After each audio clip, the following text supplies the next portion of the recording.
Hello and good morning. Today we're going to discuss thyrotoxicosis and hyperthyroidism. We'll mainly discuss Graves' disease, its clinical features, its pathology, and its treatment. So let's briefly discuss the difference between hyperthyroidism and thyrotoxicosis. There is increased production of thyroid hormones in hyperthyroidism and thyrotoxicosis with decreased TSH levels. So, what's hyperthyroidism? In hyperthyroidism, thyroid gland produces increased thyroid hormone. And in thyrotoxicosis, there is increased circulating thyroid hormones, but regardless of the source, it may be a different source other than the thyroid gland. So in thyrotoxicosis, there is increased thyroid hormone with or without increased thyroid hormone synthesis from the thyroid gland. Now, causes of the hyperthyroidism. In hyperthyroidism, increased thyroid activity produces thyroid hormone, and the causes include Graves' disease, toxic multinodular goiter, and toxic adenoma or heart nodule.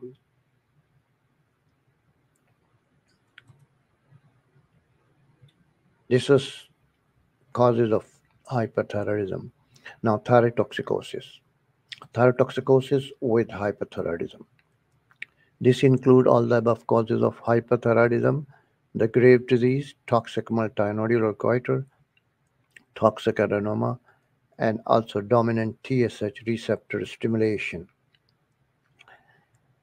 It also includes a pituitary gland producing TSH due to a TSH secreting adenoma. In pituitary hyperthyroidism, there is increased TSH and increased thyroxine. So both are increased. The only condition where both TSH and thyroxine are increased. And third cause with thyrotoxicosis with hyperthyroidism is a tumor, stroma ovarii, in the ovary that produces, there is HCG producing ovarian tumor that causes thyrotoxicosis. Now we go to the thyrotoxicosis without hyperthyroidism. These include the thyrotoxicosis factitia due to excessive ingestion of thyroxine, or it may be due to subacute thyroiditis. In acute phase of thyroiditis, there is thyrotoxicosis, increased thyroid production, and amiodarone, the drug, which has significantly high levels of iodine that stimulate thyroid to produce thyroxine. And what's the most common form of thyrotoxicosis? That's increased intake of levothyroxine or thyrotoxicosis factitia. Now, the treatment of hyperthyroidism is the systemic relief, antithyroid drugs, or radioactive iodine uptake. Now, let's discuss the Graves' disease. In Graves' disease is the most common cause of thyrotoxicosis and accounts for 60 to 80% of cases of thyrotoxicosis. The second most common cause being toxic multinodular goiter. So, how is the gross appearance of thyroid gland in Graves' disease? Thyroid is diffusely enlarged to 2 to 3 times of its size and is firm in consistency, and there is a trill or bruit over the thyroid gland.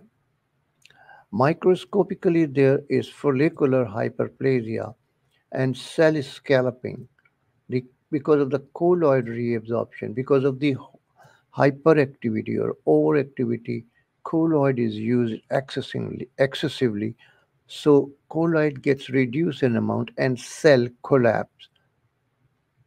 There is patchy lymphocytic infiltration, and also there is there are follicular cells with increased eosinic cytoplasm. So this was the gross pathology and microscopic pathology of the Graves' disease.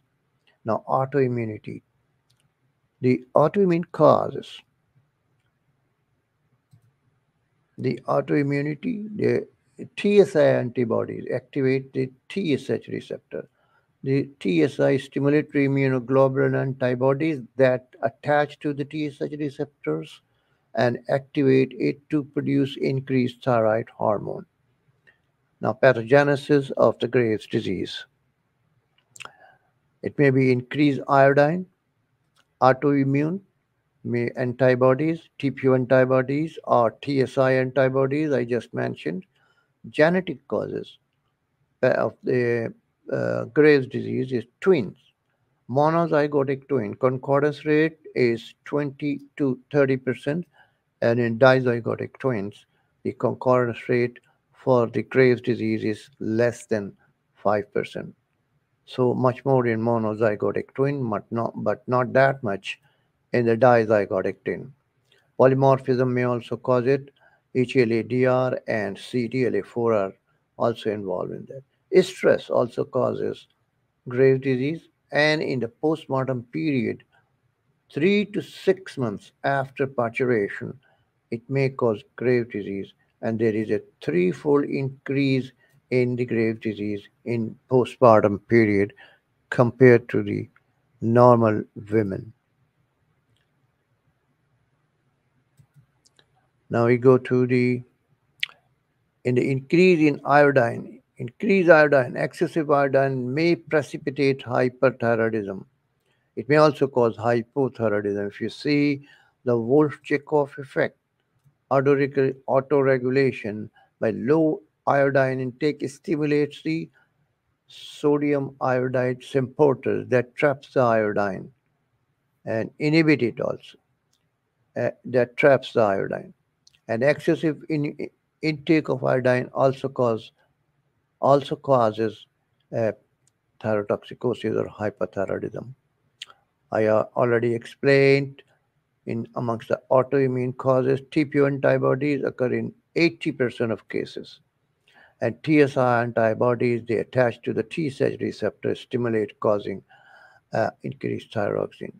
TSI antibodies, they can cross the placenta and they cause neonatal thyrotoxicosis.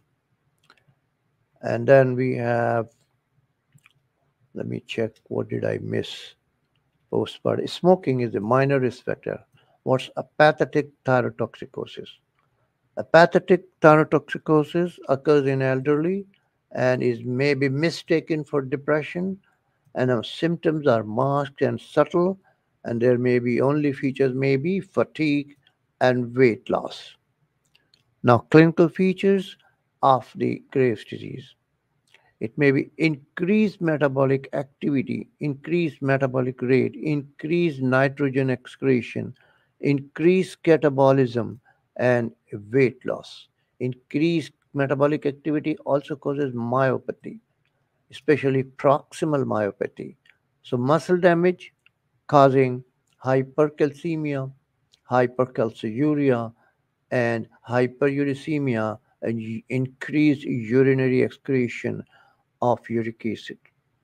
Because of the cell damage, there is decreased hypokalemic periodic paralysis because this most abundant intracellular electrolyte is potassium.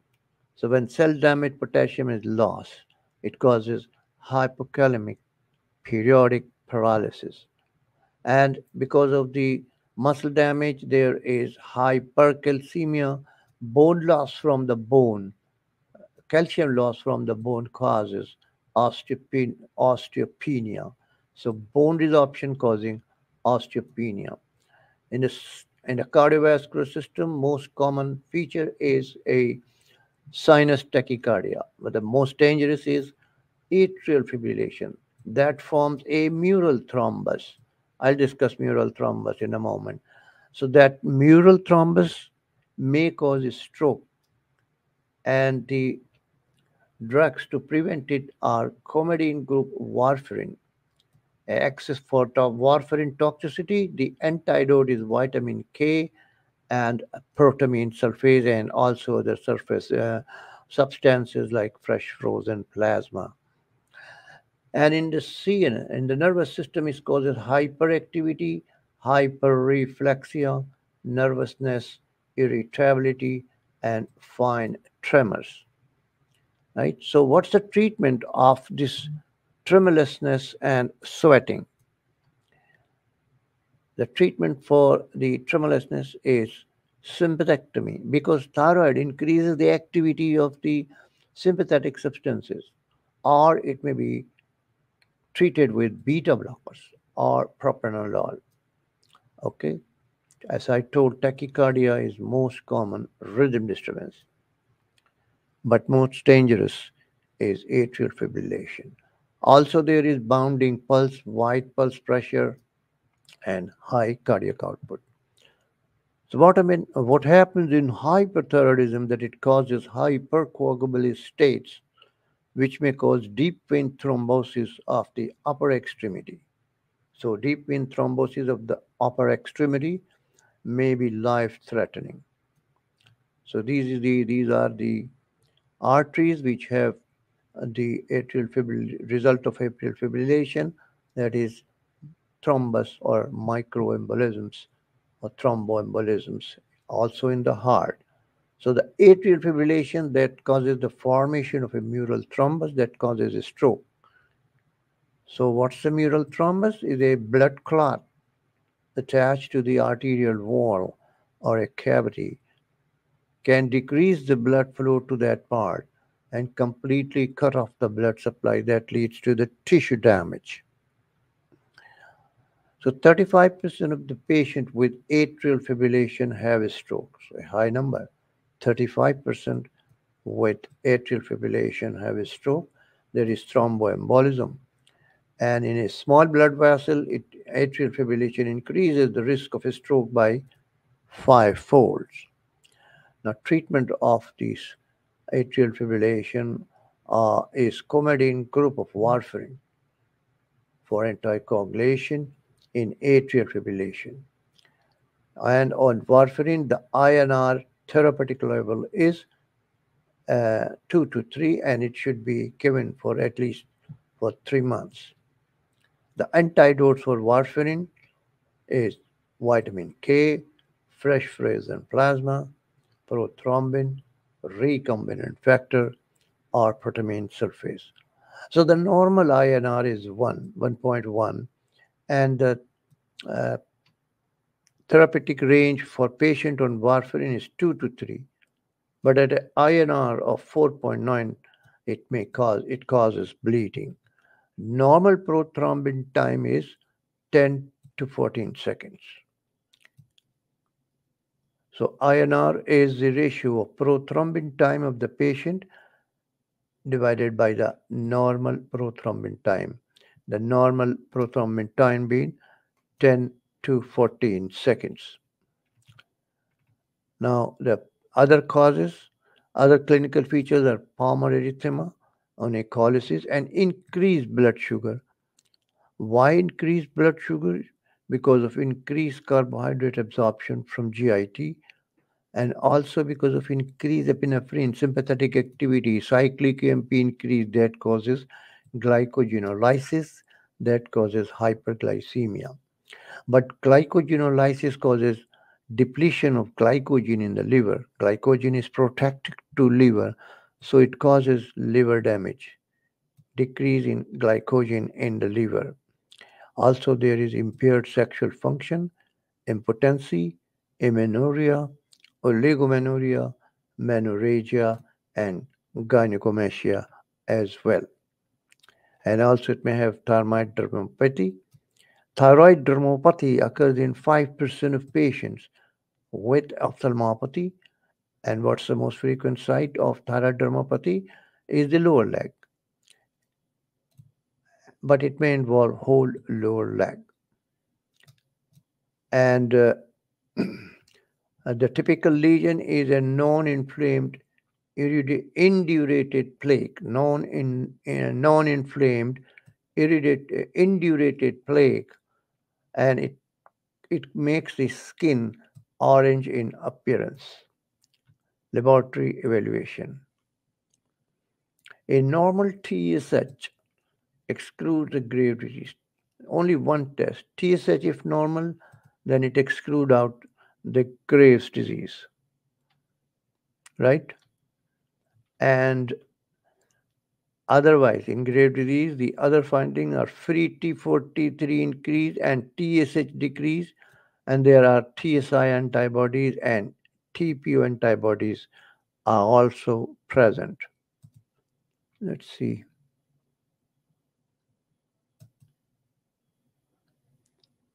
Okay.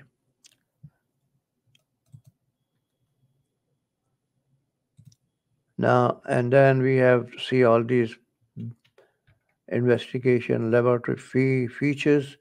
Everything increased. T3, T4, radioactive iodine uptake, and free thyroxine index, and but only thing that is decreased is TSH. Okay, if TSH is decreased and unbound increase in thyroid hormone plus the sign symptom of Graves' disease, then it's Graves' disease. If sign symptoms are not present, it's a toxic multinodular goiter. Next condition, if there is TSH is decreased but T4 is normal, then measure T3. And if T3 is increased, then it's T3 thyrotoxicosis because T3 thyrotoxicosis occurs in 3 to 5% of the patient. But if TSH is decreased and T3 is also normal, T4 be also normal, then it's subclinical hyperthyroidism. Follow it in 6 weeks' time, 6 to 12 weeks. Then we have a radioactive iodine uptake. There is uniformly increased radioactive iodine in Graves' disease by the thyroid gland. See here, it's a uniformly increased uptake of the radioactive iodine by the gland. Compare it with the other disorders that are like cold nodule that has decreased radioactive iodine uptake. But this Graves' disease is increased. And if you compare it to toxic multinodular, which has both hot and cold nodules, the hot nodule also takes increased radioactive iodine. Like here, hot nodule takes more. But thyroiditis takes decreased radioactive iodine, also malignancy, right? So the condition that take decreased radioactive iodine are cold nodule, destructive thyroiditis, factitious thyroiditis, factitious thyrotoxicosis, malignancy. And also in hot nodule, if you see these hot nodules here, this has increased radioactive iodine, but rest of the gland, this is a hot nodule, so rest of the gland has decreased radioactive iodine uptake. So I put it in a red, increased uptake by the hot nodule, but remaining gland has a decreased radioactive iodine uptake. What about pituitary adenoma secreting TSH? It has a diffuse goiter also. It may be converted to multinodular goiter, toxic. There is increased uptake of radioactive iodine. This is the only condition where pituitary TSH producing pituitary adenoma, where we have both increased TSH and increased thyroid hormone production. Other positive tests are increased serum bilirubin because of the liver damage, because decrease in glycogen in the liver, glycogenolysis causes liver damage, so increase liver enzyme, and there is microcytic anemia or thrombocytopenia as well. And then the differential diagnosis is 3P: panic attack, psychosis, pheochromocytoma, and also weight loss associated with malignancy should be included in the differential diagnosis of the Graves' disease. Now, treatment of the Graves' disease: antithyroid drugs, number 2, radioactive iodine, and number 3, thyroidectomy.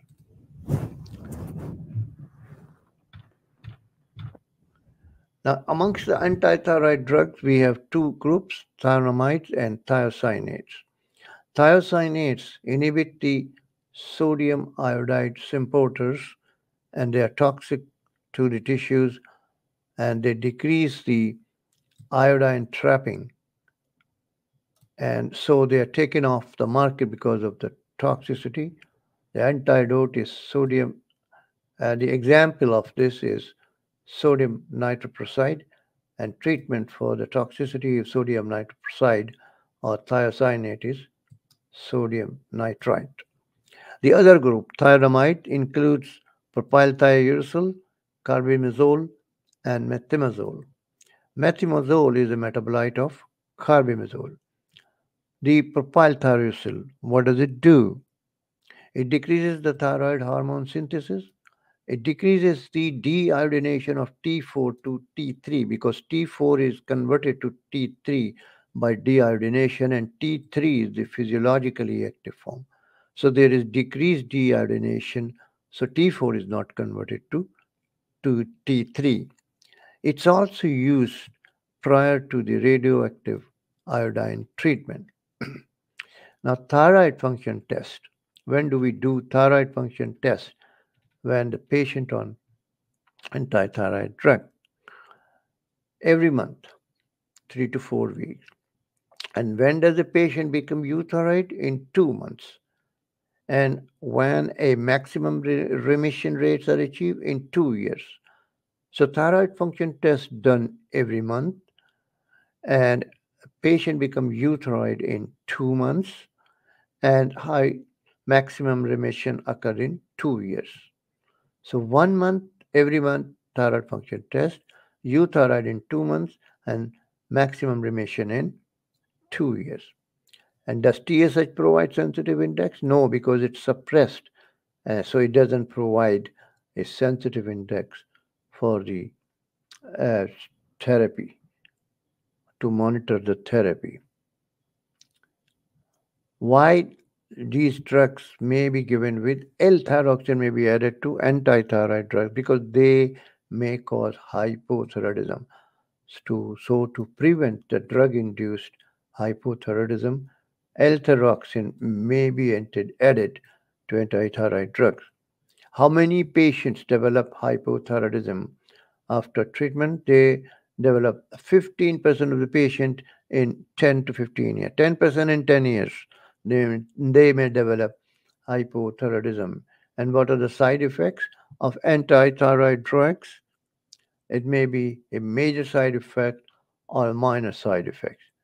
So the major side effects, if they occur, then you stop the antithyroid drugs. And what are those major side effects? The mnemonics is ASH. A for agranulocytosis, S for SLE-like syndrome, and H for hepatic damage or hepatitis. So these are the major side effects of antithyroid drugs: agranulocytosis, SLE-like syndrome, and hepatitis. So the features of agranulocytosis are fever with sore throat and mouth ulcer, very important, and also the granulocyte count will be low in blood testing. The minor side effects are rash, urticaria, fever, and arthralgia. And if there is relapse after antithyroid drugs, then what is the treatment? It's thyroidectomy, subtotal or neototal thyroidectomy, and propranolol is given to control the adrenergic symptoms.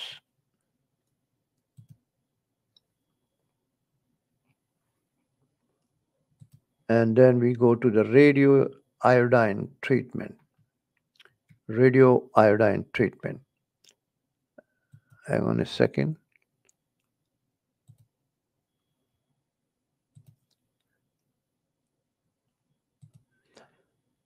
The radioactive iodine destroys the hyperactive thyroid cells more than the normal cells. In fact, it doesn't have much effect on normal thyroid cell, but it destroys the hyperactive thyroid cells and is concentrated more in those hyperactive thyroid cells. So how to start the radioactive iodine treatment? There we have to use prior anti-thyroid drugs 1 month before radiotherapy. Why do we use it, the anti-thyroid drug, before starting the radioiodine treatment? To decrease the thyrotoxic crisis. When should anti-thyroid drugs be stopped? Before radioactive iodine treatment is started. Carbimazole or methimazole is stopped 3 days prior to radioactive iodine treatment. Why? To optimize sorry, to optimize iodine uptake. And propylurothiazole is stopped much few weeks before the radioactive iodine treatment. Amongst these antithyroid drugs, methimazole is quick acting and has fewer side effects than propylthiouracil. What's the contraindications to radioactive iodine treatment? The absolute contraindications and relative. Pregnancy and lactation are the absolute contraindications to radioactive iodine treatment. And the relative contraindications to radioactive iodine treatment are severe ophthalmopathy, and the treatment for ophthalmopathy is steroids. The other relative contraindication to radioactive iodine treatment are bone marrow depression, pulmonary fibrosis, and cancer, because cancer cells don't take the radioactive iodine. And what are the complications of radioactive iodine treatment? A thyroid storm. So, to prevent a thyroid storm, a prior anti-thyroid drugs are given. No pregnancy or lactation for few months, probably 6 months, almost 6 months after radioactive iodine treatment. No pregnancy or lactation, okay, in 6 months. Surgery, that's a definite treatment. Indication for surgery, a large goiter in a young patient. And number two, if there is a relapse after anti-thyroid drug. And the thyroidectomy may be done subtotal or near total. And which medication is given prior to surgery? Potassium iodide. Potassium iodide is given prior to thyroidectomy. Why? To avoid thyrotoxic crisis, reduce vascularity, and to reduce the recurrence rate, which is less than 2%. So, potassium iodide prior to surgery. Complication of surgery, bleeding, infection, laryngeal edema, hypoparathyroidism, because all the four parathyroid glands are attached posterior surface of the thyroid gland, and surgery may also cause damage to the recurrent laryngeal nerve. What's the treatment in pregnancy then? The treatment in pregnancy is propylthiouracil. The propylthiouracil has has relatively low transplacental transfer and blocks the conversion of T4 to T3, as I already explained earlier. And why propylthiouracil may be stopped in third trimester? Because TSI is decreased in third trimester of pregnancy, so propylthiouracil is reduced in that. So that's the end for the day, and it's about half an hour time. So next we'll do later. Okay.